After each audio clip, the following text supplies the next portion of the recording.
ಇದೇನಿಂತಹ ವಿಷಯ? ಪ್ರಾತ ಕಾಲದ ಉದಿಗೀತಿ ಮೃತ್ಯುಕೂಪದ ಪ್ರಸರವಾಗಿ ಕೇಳಿಬರುತ್ತಿರುವುದಲ್ಲ. ಕುರುವಂಶದ ಯಾವ ಅನರ್ಥ ಪರಂಪರೆಯೋ ಹೊರಳಿದೆಯೋ?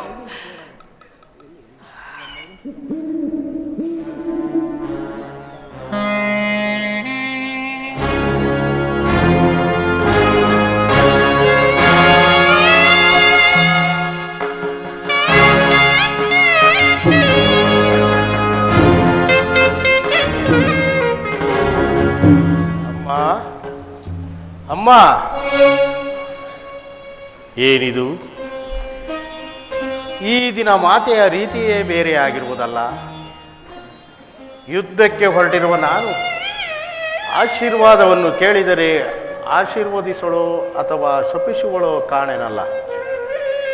ಇರಲಿ, ಆಶೀರ್ವಾದವನ್ನು ಕೇಳುವುದು ಮಗನಾದ ನನ್ನ ಕರ್ತವ್ಯ, ಆಶೀರ್ವದಿಸುವುದು ತಾಯಿಯ ಧರ್ಮ.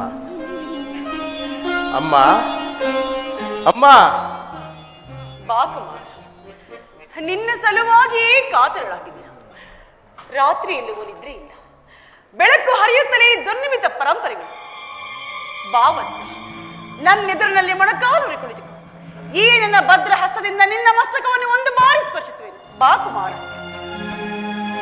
ದಯಾಮಯ, ನನ್ನ ಕುಮಾರನಿಗೆ ಯಾವ ಅಮಂಗಲವೂ ಆಗದಿರಲಿ. ಮೇಲೇನು ಕಂದ.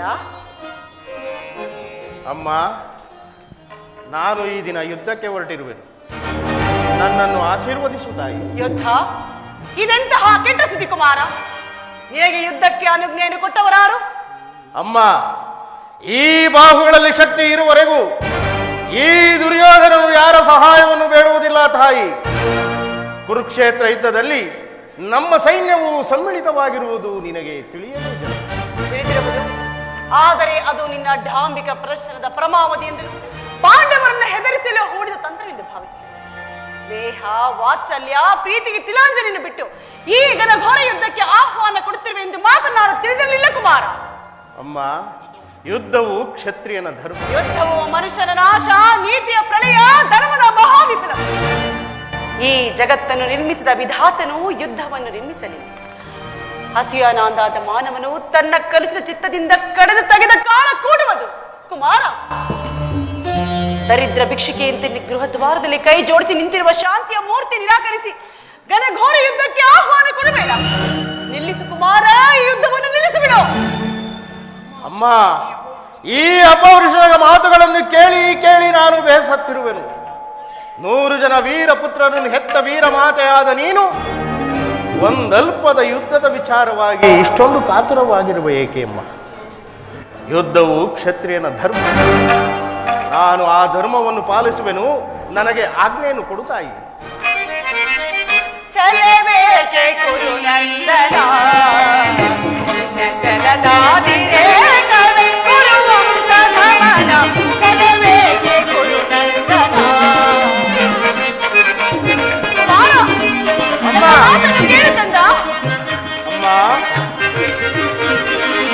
ದುಡುಕಿನಿ ಕೆಡಬೇಡ, ಕೆಡುಕನಾದಿಸಬೇಡ.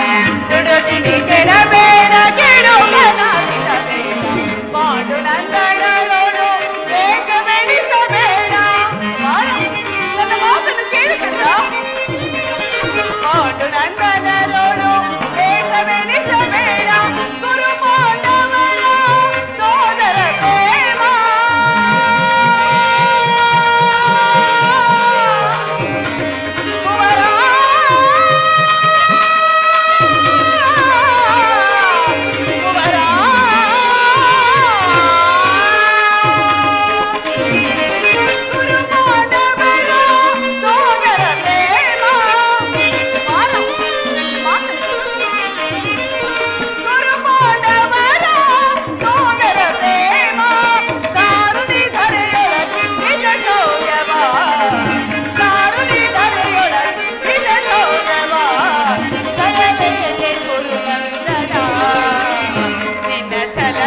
ಭಯವೇಕೆ ಬಿಡು ಮಾತೆಯೇ ಎನ್ನ ಛಲದಲ್ಲಿ ಫಲದಲ್ಲಿ ಅನುಮಾನವೇದಗೆ ಭಯವೇಕೆ ಬಿಡು ಮಾತೆಯೇ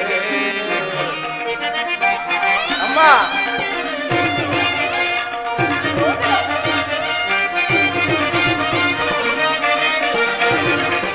ಮೆರೆಯುವೆ ಶೌರ್ಯದಿ ಛಲವನ್ನು ಬಿಡದೆ ಮೆರೆಯುವೆ ಶೌರ್ಯದಿ ಛಲವನ್ನು ಬಿಡದೆ ಕರೆಯೋ ಧರ್ಮಕ್ಕೆ ಜಯವನ್ನು ತರುವೆ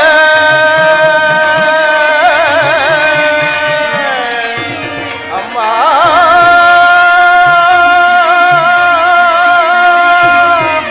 ಅಮ್ಮ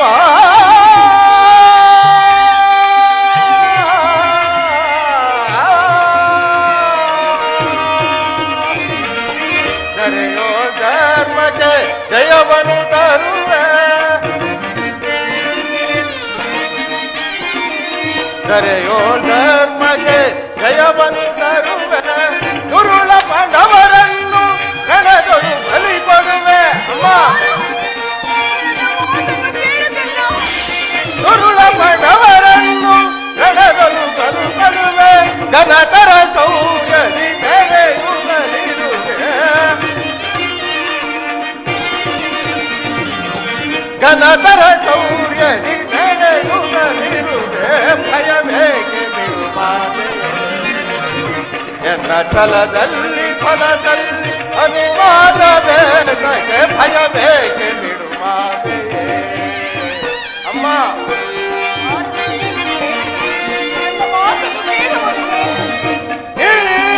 ಪರಿಪರಿವಿಧದಲ್ಲಿ ಮಗಳುವೆ ಪಾಂಡವರ ಅಮ್ಮ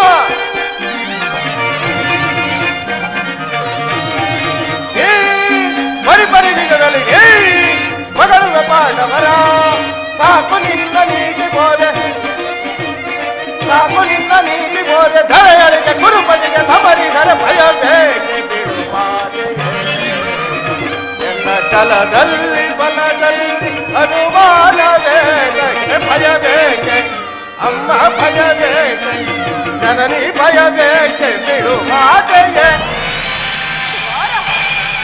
ಧರ್ಮದ ರಹಸ್ಯವನ್ನು ನೀನು ತಿಳಿಯಬೇಕಾದರೆ ಪಾಂಡವರಿಗೆ ಸಲ್ಲಬೇಕಾದ ರಾಜ್ಯವನ್ನು ಕೊಟ್ಟು ಸಮಾನ ಭಾವದಿಂದ ರಾಜ್ಯವನ್ನು ಆಳುಕಂದ ಅಮ್ಮ ಪಾಂಡವರು ಪಾಂಡವರು ಪಾಂಡವರು ಪಾಂಡವರು ಮಾಡಿದ ಧರ್ಮ ಸಮ್ಮತವಾದರೆ ಅಂತಹ ಧರ್ಮಕ್ಕೆ ಶತಾಧಿಕಹರವಿರಲಿ ಪತ್ನಿಯ ಅಪಮಾನವನ್ನು ಎದುರಿಗೆ ನೋಡುತ್ತಾ ಕುಳಿತುಕೊಳ್ಳುವುದು ಕ್ಷತ್ರಿಯ ಧರ್ಮವಂತಿರಲಿ ಮಾನವ ಧರ್ಮವೂ ಅಲ್ಲ ನನ್ನ ಸತಿಗೆ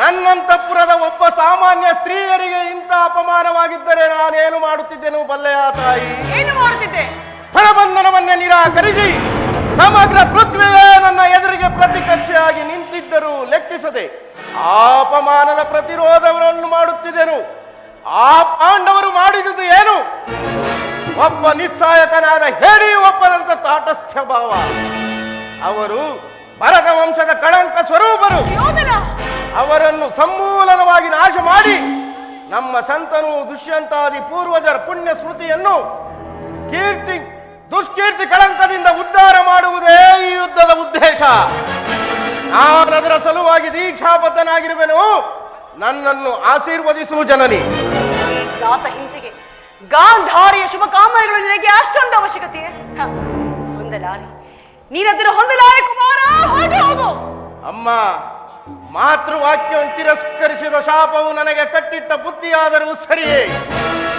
ಆ ಹೇಡಿ ಪಾಂಡವರನ್ನು ಯುದ್ಧಕ್ಕೆ ಆಹ್ವಾನಿಸೇ ಬಿಡುತ್ತೇನೆ ಆಹ್ವಾನಿಸುತ್ತಿರುವುದು ಯುದ್ಧವನ್ನಲ್ಲ ನಿನ್ನ ಮೃತ್ಯುವನ್ನು ಅಮ್ಮ ಹಸ್ತಿನಾವತಿಯ ರಕ್ತ ಸಿಂಹಾಸನವು ರಕ್ತದ ಮಡುವಿನಲ್ಲಿ ಮುಳುಗಿ ಹೋಗುವುದು ಮುಳುಗಿ ಹೋಗಲಿ ಹಸ್ತಿನಾವತಿ ಬದಿಯಲ್ಲಿ ಹರಿತಿರುವ ಗಂಗಾ ನದಿಯು ಕೆನ್ನೀರ ಕಾಲುವೆಯಾಗಿ ಹರಿಯುವುದು ಹರಿಯುವಾಗಲಿ ಹಸ್ತಿನಾವತಿಯ ಸುಮ್ಮಂದಿರರು ತಮ್ಮ ಮಾಂಗಲ್ಯವನ್ನು ಕೈಯಲ್ಲಿ ಹಿಡಿದು ನಿಲ್ಲಬೇಕಾಗುವುದು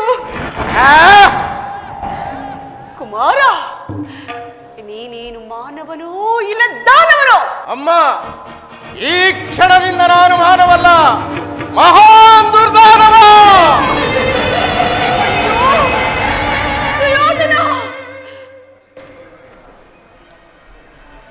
ಮೈದಾನವನಾದ ಮೇಲೆ ನಡೆಯಬೇಕಾದ್ದನ್ನು ನಡೆದೇ ತೀರಬೇಕು.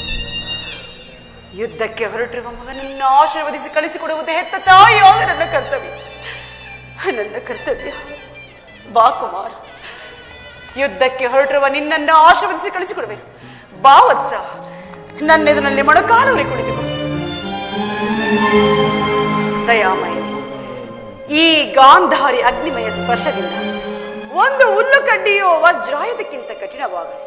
ಕುಮಾರ, ಯಾರಲ್ಲಿ ಧರ್ಮವಿರುವುದೋ ಅವರಿಗೆ ಜಯ ಲಭಿಸಲಿ. ಯಥೋ ಧರ್ಮಸ್ತೋ ಜಯ, ಯಥೋ ಧರ್ಮಸ್ತೋ ಜಯ, ಯಥೋ ಧರ್ಮಸ್ತೋ ಜಯ. ಯಥೋ ಧರ್ಮಸ್ತೋ ಜಯ, ಯಥೋ ಧರ್ಮಸ್ತೋ ಜಯ, ಯಥೋ ಧರ್ಮಸ್ತೋ ಜಯ. ಹಾಗಾದರೆ ನನ್ನ ಜಯವು ಖಂಡಿತ. ಕಾಲೋಚಿತವಾದ ಧರ್ಮಕ್ಕಾಗಿ ಹಣಬಂಧವನ್ನು ಕಿತ್ತೊಗೆದು ಕಣಕಂಕಣವನ್ನು ತೊಟ್ಟಿರುವ ಈ ಛಲದಂಕ ಮಲ್ಲನಿಗೆ ಜಯವಾಗಲೇಬೇಕು. ಇನ್ನು ದಶ ದಿಕ್ಕುಗಳು ಕಿವುಡು ಆಗುವಂತೆ ಬೋರ್ಗರೆಯಲ್ಲಿ ರಣಬೇರಿ